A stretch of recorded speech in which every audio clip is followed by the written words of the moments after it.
Hey, what's going on, y'all? Happy Juneteenth. Yes, all the videos I'll be doing this week will center around something, not necessarily around Juneteenth, but it will definitely be. So, without further ado, I am going to give you my top 5 Black superhero movies that aren't the Black Panther. Let's be real with D-Real.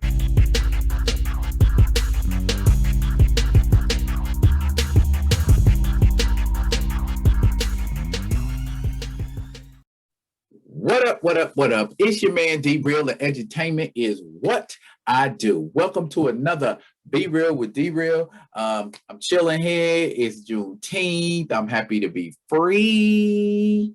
Freedom Day. You know, I would bust out a verse of lift every voice and sing, but I ain't no singer. So I'm just gonna get into what I'm supposed to be getting into. Black superhero movies. They are for you and far in between. They are good, they are bad, they are ugly, they are a lot of things, but they are also ours. And because they are, whether they're good, bad, or whatever, we're going to celebrate it. And we already know Black Panther's the GOAT.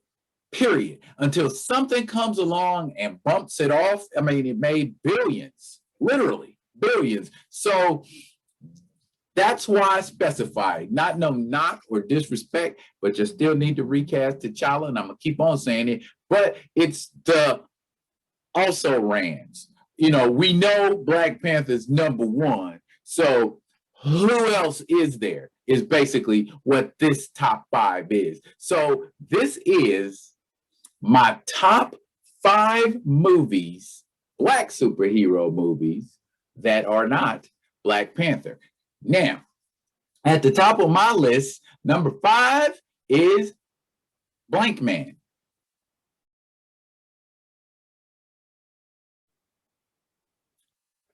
I know what you're saying. That's camp. It's corny. It's not really a superhero movie. Well, it draws a lot of its inspiration from Batman.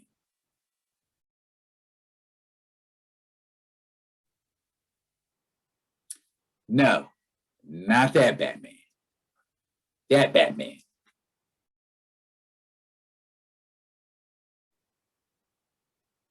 So the movie stars Damon Wayans and David Allen Greer as two brothers. And I know Damon Wayans' brother, his name is Daryl. So that's one of the reasons I like it.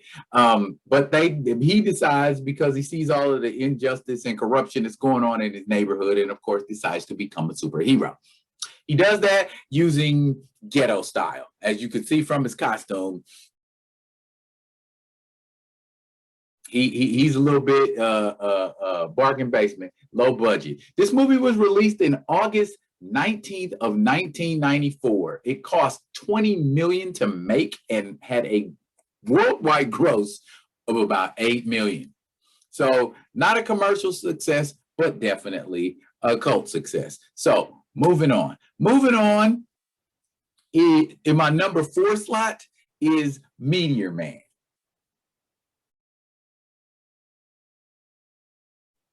Now, Meteor Man is production-wise a slightly better movie than Blank Man, but not too terrible much.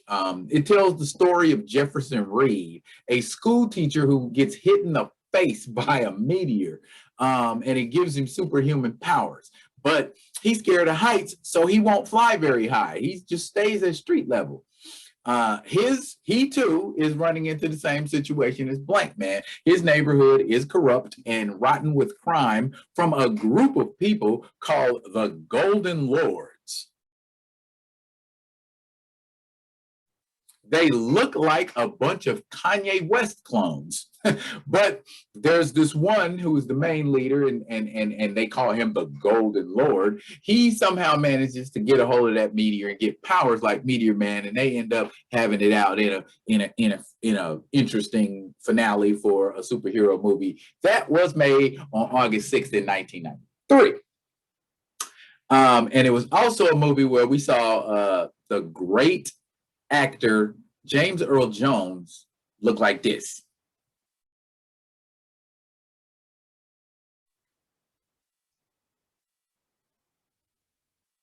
Ain't nothing I can say about that. Ain't nothing I can say about that. James Earl Jones with a high top fade. The movie cost 20 million to make and also only grossed 8 million. Not a commercial success, but most definitely a cult classic. Both of them are cult classics, and even though they are mostly rooted in camp, they are definitely worth a watch, if for nothing else but to laugh out loud and celebrate what you are as a Black person. Now, moving on, number 3 is Slight. Now, this one it got in under the radar on y'all, and y'all didn't get a chance to see it. A lot of people didn't get a chance to see it, but for those who did see it, they said it was an amazing movie, and I am inclined to agree 100%. Slight tells the story of a street magician by the name of Bo Wolf, played by Jacob Lattimore, the brother Emmett, who you might recognize from the Showtime television series The Chi. Well, Emmett's mom dies, and it is left up to Emmett to help raise his little sister, and of course, he does that by selling drugs. Emmett does street magician stuff in the daytime and grinds at night. So Emmett, when he does his magic, he had installed an electromagnet in his arm, so he was able to do things with it and move metal around and things like that. And one day, the drug dealer who he was working with kidnaps his sister and demands that he give more money. Well, basically, he goes to his engineering or physics teacher, I think it is, and finds a way to amp his power so he could do it to the point where he's moving cars and juggling bats in the air and all of this kind of stuff. And it's a really good movie. It was released at the Cannes Film Festival in January 23rd of 2016, and then 2 months later, it was picked up by WWE Studios and released as a full-length feature April 28th, 2017. It cost $250,000 to make and made $4 million. Look, a win. We know how to make movies that can go above the profit line. So number 2, moving on, number two Black superhero movie that isn't Black Panther is Hancock. Now, I know what you're saying. Hancock is the only Black character in the movie. So why is it considered one of your favorite Black superhero movies? Any movie with Will Smith in it is a Black movie, all right? Hancock, if you have not seen it, it tells the story of a drunk, apathetic superhero who eventually gets an image makeover by co-star Jason Bateman, who happens to be married to Charlize Theron, who is also a superhuman being. And when Will and Charlize get in a close proximity to one another, their powers start to go haywire. Once Hancock, gets in his groove and catches on to what he's supposed to be doing as a superhero, he does a pretty decent job. Hancock, of course, was a Will Smith movie, and it was made, and rather, it was released in July of 2008, July 2nd, 2008. Will Smith was murdering the summer for a number of years, and Hancock cost $150 million to make and made $629 million. Say what you want to say about Hancock. It might have been poorly executed in some areas, but it was not a flop. Now, before I get on to my number one movie, I just want to tell y'all, comment, like, and subscribe. If you're digging what I'm shoveling, put some dirt in a brother's plate. You know what I'm saying? Let's do this. Now, the number one movie, Black superhero movie that isn't the Black Panther, has got to be Blade.